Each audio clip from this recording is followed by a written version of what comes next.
नमस्कार, जोहार झारखंड देख रहे हैं आप। आपके साथ मैं हूं शिप्रा झा। कर्नाटक से शुरू हुआ हिजाब का मुद्दा अब झारखंड पहुंच गया है।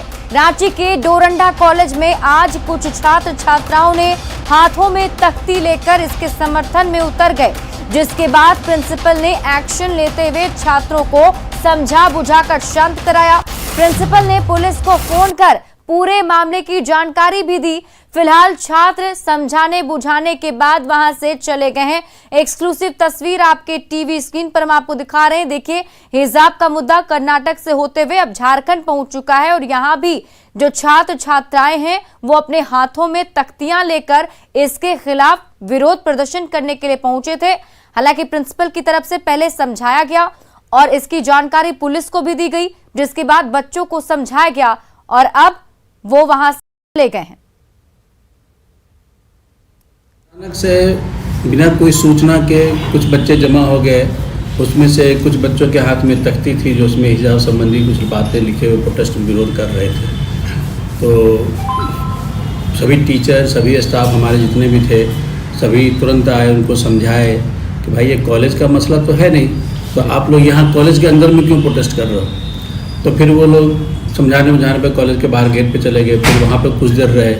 हमको सूचना मिली, हमने तत्काल थाना प्रभारी को सूचना दे दी और एएसआई जिनकी जिम्मेदारी दी गई है इस कॉलेज के लिए, एक डिप्यूट किए गए थे, उनको खबर कर दी कि ऐसे ऐसे है, आप तुरंत इसको काबू में कीजिए, बात बिगड़ने से पहले इसको संभालिए। तो वो तुरंत ही बोले कि हम भेज रहे हैं, पेट्रोलिंग भेज रहे हैं, और तुरंत पेट्रोलिंग भेजे। उनसे भी मेरी बातचीत हुई। बोले कि कुछ बच्चे हैं यहाँ पे खड़े, क्या करना है। हमके भाई सबको समझा बुझा करके घर भेजिए, हम क्लास सस्पेंड कर रहे हैं। हम क्लास सस्पेंड कर रहे हैं, यहाँ पे खड़े होने का कोई मतलब नहीं है। वैसा कोई मामला नहीं था, ये रिमर उड़ा दिया गया था, कुछ नहीं था। जो भी छोटा मोटा बात था उसको समझा बुझा के ख़त्म कर दिया गया है, कोई इशू नहीं है। इसको बेवजह का तुल देने का कोई मतलब नहीं है। इसको यहीं पर मैटर को शांत किया जाए और ख़त्म किया जाए, सबके लिए अच्छा है।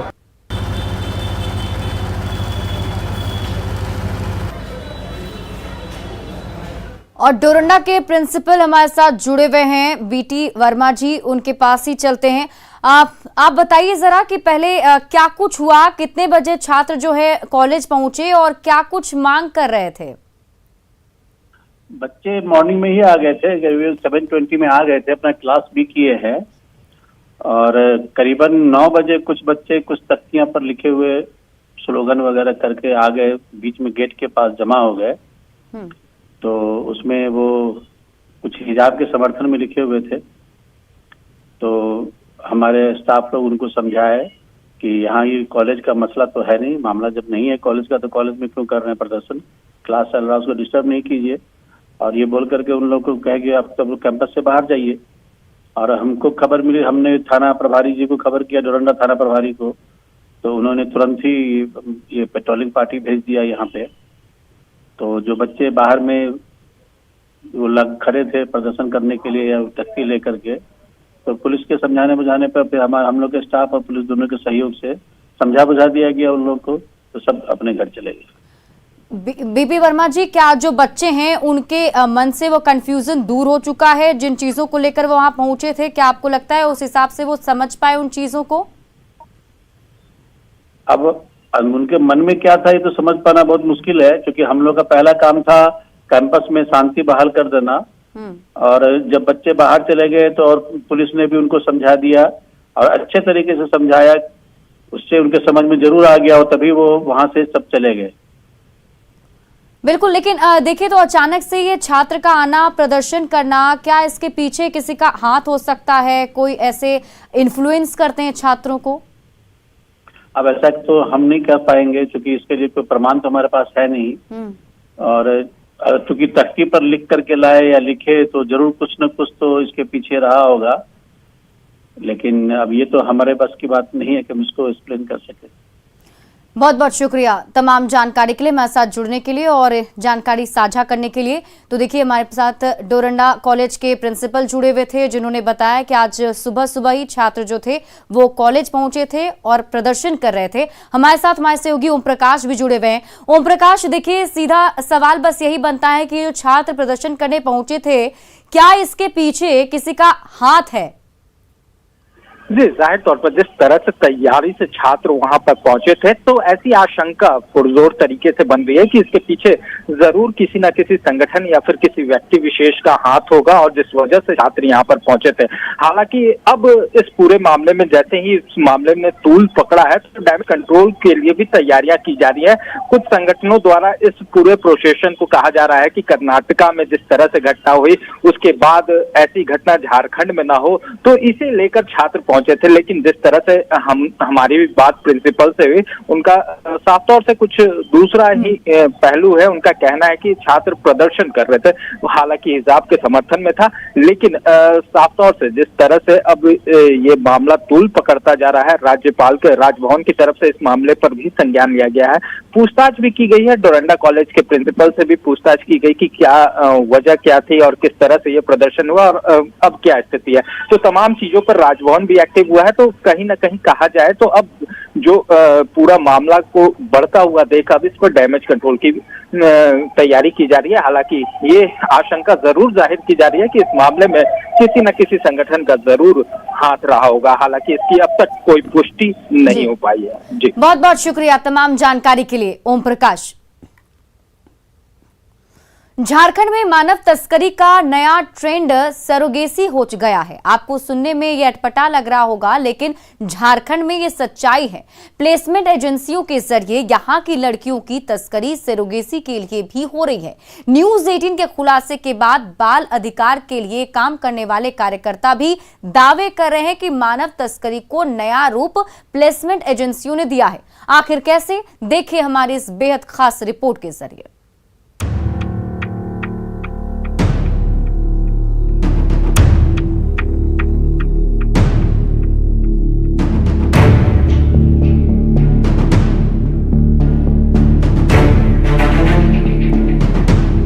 झारखंड आदिवासियों का प्रदेश, जहां बसता है जनजातीय समाज, जहां के मेहनतकश ग्रामीण प्रकृति प्रेम के लिए जाने जाते हैं। लेकिन इसी प्रदेश में मानव तस्करी का धंधा कई सालों से चल रहा है। आए दिन मानव तस्कर गिरफ्त में आते हैं, लेकिन ह्यूमन ट्रैफिकिंग का जाल इस कदर फैला है कि तस्कर अब नए नए हथकंडे अपना रहे हैं और नए नए खुलासे भी हो रहे हैं। अब तो झारखंड की बेटियों के साथ मानव तस्कर सरोगेट मदर का भी काम करवा रहे हैं। ये बेहद चौंकाने वाला खुलासा हुआ है प्लेसमेंट एजेंसियों का संरक्षक पन्ना लाल के कबूलनामे से। इस तस्वीर को गौर से देख लीजिए। ये वही कुख्यात है जो झारखंड के भोले भाले आदिवासियों को अपने जाल में फांसता है। दिल्ली से जुड़े इसके तार इतने बड़े हैं कि यहाँ की लड़कियों को ये घरेलू कामकाज के बहाने बड़े शहरों में ले जाता है और वहां यौन शोषण की भट्टी में धकेल देता है। इस कुख्यात तस्कर पर आरोप है कि इसने 15 सालों में 5000 से भी अधिक लड़कियों की तस्करी कर करोड़ों रुपए की संपत्ति बना ली है। करीब 2 साल पहले भी इस तरह का मामला आया था। बीआरजी प्लेसमेंट एजेंसी का नाम आया था। पुलिस उस समय बहुत रेस थी और बहुत सारी चीज़ें बाहर आया था। और ये पूरे नेक्सस को देखेंगे तो मानव तस्करी को एक नया ट्रेंड, एक नया रूप दिया है प्लेसमेंट एजेंसियों ने कि अब बच्चियों से बच्चा पैदा करके वो लोग बेच रहे हैं, सेक्सुअल अब्यूज करते हैं। और इसलिए लड़कियां जब प्रेग्नेंट होती है तो प्लेसमेंट एजेंसी को वापस लेके जाते हैं। उसके एवज एक बड़ा पैसे का लेन देन होता है। खूंटी जिले से चाइल्ड वेलफेयर कमेटी की सदस्य रह चुकी बसंती मुंडा बताती हैं कि झारखंड के ट्राइबल जिलों को ट्रैफिकिंग के लिए टारगेट किया जा रहा है और सबसे ज्यादा ट्रैफिकिंग यहां 18 साल से कम आयु की लड़कियों की होती है। ऐसा इसलिए क्योंकि नाबालिग इन बच्चियों को दलाल आसानी से प्रलोभन के जाल में फंसा लेते हैं। उन्हें शहर में अच्छी जिंदगी जीने, महंगे फोन, कपड़े और घूमने का सपना दिखाया जाता है। ऐसे में भोले भाले आदिवासी परिवारों की बच्चियां ऐसे ही हैवानों की जाल की शिकार हो जाती हैं। जो एजेंट लोग हैं, जो ट्रैफिकर लोग हैं, उन लोग वो भी एक सरोगेसी को भी ट्रैफिकिंग के साथ उन लोग उससे भी फायदा लेने लगे। बच्चों को ट्रैफिकिंग के लिए ले जाया जाता है, काम के लिए, जो भी गलत काम के लिए ले जाया जाता था। उसके बाद अब सरोगेसी पर उन लोग का हो गया है कि इससे भी हम पैसा ज्यादा से ज्यादा कमाएं। 18 साल से कम उम्र की जो बच्चियां मानव तस्करी की शिकार होती हैं, वैसी बच्चियों को डिस्ट्रिक्ट चाइल्ड प्रोटेक्शन यूनिट और CWC के पास सौंपा जाता है। वैसे कई ऐसे विभाग हैं जो बच्चियों के शोषण पर रोक लगाने के लिए काम कर रहे हैं। इससे जुड़े अधिकारी भी इसका भरोसा दे रहे हैं। जो हमारा सब्जेक्ट एरिया है, जो कि बच्चे हैं, अगर 18 साल से इसमें से जो कम बच्चे हैं, तो ऐसे इन बच्चों, अगर ऐसी बच्चियां हैं जिनको कि अगर मानव तस्करी के अगर ये परव्यू में अगर आती हैं, डेफिनेटली ये बहुत सारे डिपार्टमेंट्स इसमें काम कर रहा होता है, इसके इंटरवेंशंस कर रहे होते हैं। लेकिन पर्टिकुलरली अगर ICPS डिपार्टमेंट का देखा जाए तो अगर ऐसी बच्चियां हैं तो उनको CNCP हम लोग डिक्लेयर करते हैं। इंसान के रूप में हैवान पन्नालाल जैसे दलाल झारखंड की गुड़िया को बेच रहे हैं और देश के रईसजादे अपने घर की किलकारियों के लिए झारखंड की गरीब बेटियों का इस्तेमाल कर रहे हैं। लेकिन इन बेटियों के सहारे उनकी घरों की किलकारी गूंजने के बाद वो इन गरीब बच्चियों को इनके ही हाल पर छोड़ देते हैं। न्यूज़ 18 के लिए रांची से कोमल बहल की रिपोर्ट। गोड्डा में रैयतों ने नौकरी को लेकर माल गाड़ी रोककर अपना विरोध जताया है। रैयतों का कहना है कि उन्होंने रेलवे को अपनी जमीन दी थी, जिसके बदले उन्हें नौकरी का आश्वासन मिला था, लेकिन अभी तक नौकरी नहीं मिली। ग्रामीणों का कहना है कि उन लोगों ने नौकरी के लिए ITI भी पास किया, लेकिन अब तक उनकी बहाली नहीं की गई है, जबकि गलत सर्टिफिकेट वालों को रेलवे ने नौकरी दे दी है। ITI विद्यार्थी को कराया, मेरा भी बेटा है उससे अविनाश कुमार, और ये भी है, और 9 ठोक ITI NTPC कराया। अच्छा। और उसके बाद वैकेंसी आई, जबकि एग्रीमेंट है, एग्रीमेंट पेपर में है, और DC साहब के आदेश के अनुसार इसने ITI कराया NTPC ने इन लोगों को। अब वैकेंसी आई तो इन लोगों को छांट दिया, गलत सर्टिफिकेट वाले को इसमें बहाली कर दिया। हमने लिख के दिया कि सर इसका सर्टिफिकेट गलत है, इसको रोका जाए, लेकिन उन्होंने नहीं रोका। हम लोगों का मतलब जमीन चला गया, और हम लोग वहाँ पे काम भी कर रहे थे। ITI कराया गया हम लोगों को NTPC द्वारा। NTPC द्वारा ITI भी कराया गया। जब हम लोगों को 9 ठोक ITI कराया गया, 9 को वैकेंसी भी आया, और इसके बाद वैकेंसी में हम लोगों को मतलब शामिल नहीं किया गया और गलत आदमी को नौकरी दे दिया गया। तो आपका जमीन गया था? हाँ, इसमें जमीन गया है। तो आप लोगों को बताया गया था कि जमीन के बदले नौकरी देंगे? हाँ, एग्रीमेंट है। नौकरी नहीं दिया गया, गलत आदमी को दिया गया। हम लोग को छाटा गया। कौन? NTPC प्रबंधक। अच्छा, तो इस बार जाम किया आप लोग रेलवे ट्रैक? अगर आ जाती है अभी ट्रेन तब तो मर जाएंगे यहीं पे। तो सिक्कड़ भी लगा दी है? हाँ। आया कोई बात करने के लिए? आया? अभी तक नहीं आया। कोई नहीं आया है। गिरिडीह में इन दिनों आरा मिलों का अवैध संचालन धड़ल्ले से हो रहा है और इसकी वजह से जंगलों में पेड़ों की धड़ल्ले से कटाई की जा रही है। न्यूज़ 18 की टीम जंगल के बीच पहुंची, जहां से ये अवैध संचालन किया जा रहा है।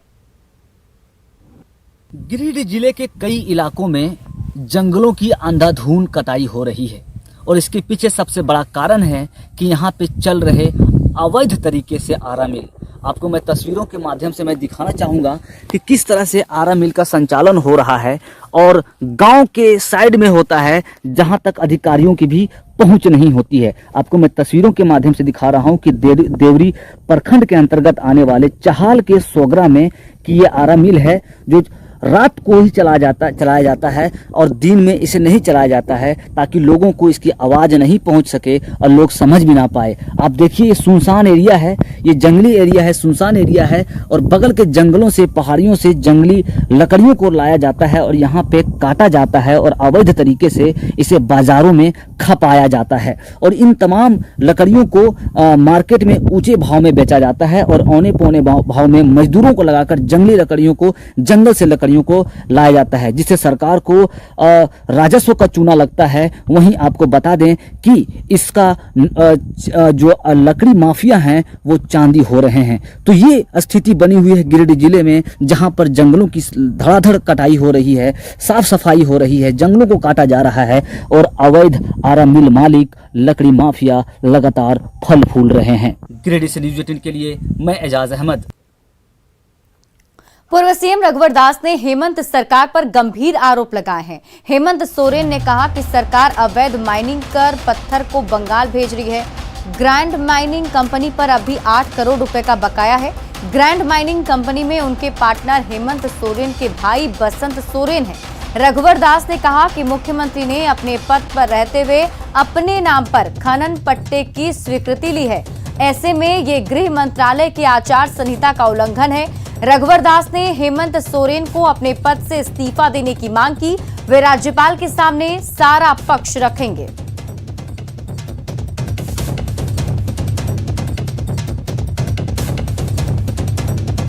तो रांची से आपको ये बड़ी खबर बता रहे हैं, जहां रघुवर दास ने सीएम हेमंत सोरेन से इस्तीफे की मांग की है। कई सारे आरोप लगाते हुए इस्तीफे की मांग रघुवर दास की तरफ से किया गया है। बड़ा आरोप रघुवर दास ने हेमंत सोरेन पर लगाया है, जिसमें उन्होंने गंभीर आरोप लगाते हुए कहा है कि सीएम हेमंत सोरेन ने अपने नाम पर माइंस जो है वो चला रहे हैं और इसको लेकर रांची में अपने नाम पर उन्होंने माइंस लिया हुआ है। ये बड़ा आरोप रघुवर दास की तरफ से लगाया गया है और सीएम से इस्तीफे की मांग रघुवर दास की तरफ से की गई है। माननीय मुख्यमंत्री हेमंत सोरेन जी ने अपने पद का दुरुपयोग करते हुए मुख्यमंत्री रहते हुए अपने नाम पर पत्थर खदान की स्वीकृति लेने का काम किया है। उन्होंने रांची जिले के अनगढ़ा मौजा थाना नंबर 26 खाता नंबर 187 प्लॉट नंबर 482 में अपने नाम से खनन पट्टा की स्वीकृति ली है। उपयुक्त खनन पट्टा की स्वीकृति के लिए श्री हेमंत सोरेन 2008 से ही प्रयासरत थे। और हमारे साथ हमारे सहयोगी ओम प्रकाश अधिक जानकारी के साथ जुड़े हुए हैं। ओम प्रकाश, देखिए कई सारे गंभीर आरोप लगाए गए हैं, लेकिन आपसे हम थोड़ा डिटेल में जानना चाहेंगे कि कैसा ये आरोप है और कब की ये बात रघुवर दास जो है वो बता रहे हैं। नहीं, जाहिर तौर पर ये जो पूरा मसला है और जो ग्रैंड जो कंपनी की बात की जा रही है उस ग्रैंड माइनिंग कंपनी की, उसमें सीधे तौर पर मुख्यमंत्री के भाई बसंत सोरेन पर ये आरोप जो है वो पूर्व मुख्यमंत्री रघुवर दास ने लगाए हैं और साफ तौर से कहा है कि जो सरकारी एजेंट मतलब साफ तौर से जिसे सरकार पट्टा दे रही है उसके साथ लीज है सरकार के द्वारा दिया गया है, तो उसमें कोई भी जो सरकार के अंदर के लोग हैं वो कैसे उसमें शामिल हो सकते हैं। तो कहीं ना कहीं ये लाभ का पद है और इसे लेकर उन्होंने बसंत सोरेन और फिर हेमंत सोरेन को, क्योंकि एक अनगढ़ा का मामला है जहां पर मुख्यमंत्री हेमंत सोरेन ने भी को भी पट्टा मिला है, इस तरह का आरोप जो है वो लगाया गया है। और जाहिर तौर पर मुख्यमंत्री के अंदर में ही खनन विभाग का विभाग भी आता है, तो ऐसे में मुख्यमंत्री किस तरह से इस व्यवसाय में जुटे हुए हैं, इन तमाम चीजों को लेकर आरोप लगाया गया है। और इसे लेकर बीजेपी का जो प्रतिनिधि मंडल है वो भी राज्यपाल से मुलाकात कर पूरे मामले की जानकारी देगा और इस दोनों की विधायकी को लेकर डिस्क्वालिफिकेशन को लेकर अपील करेगा, गुहार लगाएगा। तो इस तरह से बात जो है वो बीजेपी की तरफ से आई है पूर्व मुख्यमंत्री के द्वारा। तो कहा जाए तो आने वाले दिनों में जेएमएम की मुश्किलें जो हैं वो बढ़ने वाली है, क्योंकि बीजेपी इस बात को लेकर पूरी तरह से आश्वस्त है कि उसका ये जो तीर है वो कहीं ना कहीं निशाने पर जरूर बैठेगा। जी, बहुत बहुत शुक्रिया तमाम जानकारी के लिए ओम प्रकाश। गिरिडीह के गावा में अवैध रूप से संचालित शराब भट्टी को वन विभाग ने ध्वस्त कर दिया है और 2 लोगों को गिरफ्तार भी किया है। वन विभाग को शराब भट्टी के संचालन की गुप्त सूचना मिली थी। आपको बता दें कि गीवा प्रखंड बिहार झारखंड की सीमा पर स्थित है। बिहार में शराबबंदी है, इसलिए यहाँ के माफियाओं की चांदी है। वे झारखंड से शराब बनाकर बिहार में बेच देते हैं।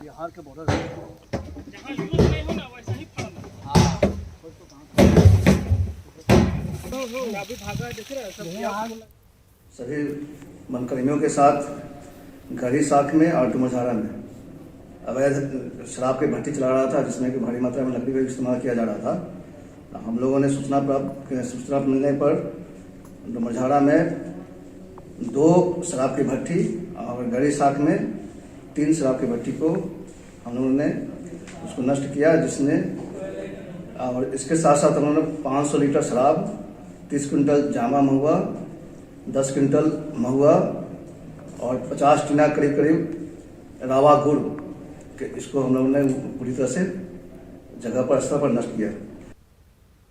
गुमला पुलिस ने जिलपीदह, कठकोटवा, सनई, घाघरा, हपात के जंगली इलाकों में नक्सली संगठन भाकपा माओवादी के जमे होने की सूचना पर छापेमारी अभियान चलाया। इस दौरान पुलिस ने माओवादियों की घेराबंदी की, लेकिन माओवादी घने जंगल का फायदा उठाकर भाग निकले।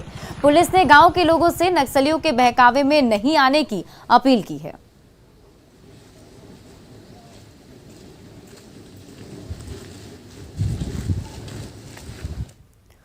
बिहार में किसान खाद की कमी से इस प्रकार जूझ रहे हैं कि ये झारखंड के लिए पलायन कर चुके हैं। एक बोरा खाद के लिए किसान बिहार से रेल मार्ग से देवघर पहुंच रहे हैं और रोजाना 2 से लेकर 20 बोरे तक खाद खरीदकर बिहार लौट रहे हैं। किसानों के बीच अफरा तफरी का माहौल बना हुआ है। रोजाना की तरह आज भी किसान दर्जनों की संख्या में देवघर पहुंचे और खाद खरीदकर वैद्यनाथ धाम रेलवे स्टेशन से बिहार की ओर जाने वाले थे, लेकिन अचानक ही रेल पुलिस के द्वारा इनको भगा दिया गया, जिसके बाद मजबूरी में किसानों ने अपने सभी खरीदे गए खाद के बोरे को दुकानों में वापस लौटा दिया। किसानों का कहना है कि बिहार में खाद मिल नहीं रहा है, ऐसे में मजबूरी में वो झारखंड आ रहे हैं, लेकिन अब रेलवे ने इन्हें खाद ढोने से मना कर दिया, जिसके बाद उन्होंने अपना खाद वापस कर दिया।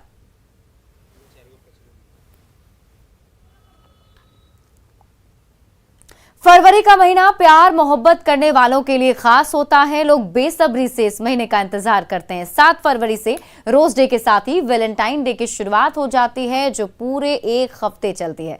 ऐसे में रांची के एक संस्थान द्वारा वैलेंटाइन वीक को दर्शाते हुए फोटोशूट का आयोजन किया गया। फोटोशूट में शामिल युवाओं ने कहा कि वैलेंटाइन वीक प्यार करने वाले जोड़ों का प्रतीक है। इस पूरे वीक को प्यार मोहब्बत वाला रोमांटिक वीक कहा जाता है। यही कारण है कि प्रेमी जोड़े वैलेंटाइन वीक को रोमांटिक अंदाज में सेलिब्रेट करना चाहते हैं।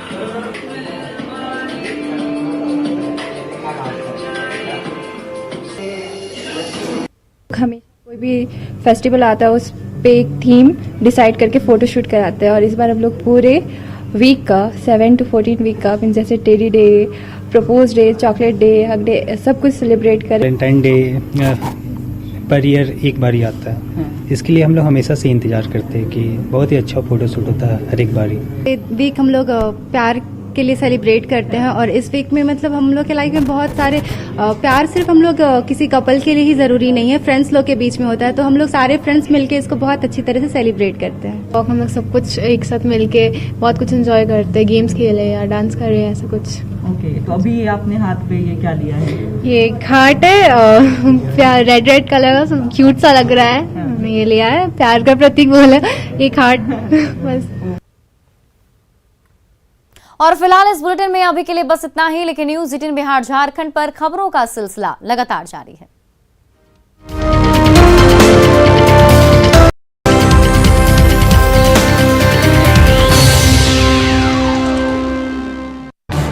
इस न्यूज़ हेडलाइंस